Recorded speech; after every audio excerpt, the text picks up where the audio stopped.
بسم الله الرحمن الرحيم. حدیث مبارکہ عن انس ان رسول الله صلى الله عليه وسلم قال ان الله عز وجل لا يظلم المؤمن حسنة يصاب عليها الرزق في الدنيا ويجزى بها في الآخرة وأما الكافر فيعطى بحسنته في الدنيا فإذا لقي الله عز وجل يوم القيامة لم تكن له حسنة يعطى بها خيرا.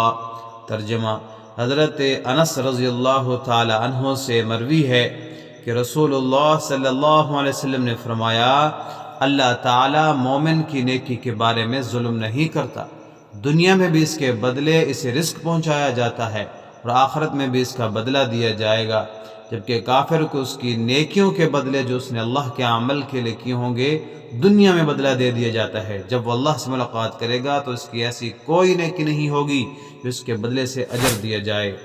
خوش رہیں، خوشیاں بانٹیں. والسلام.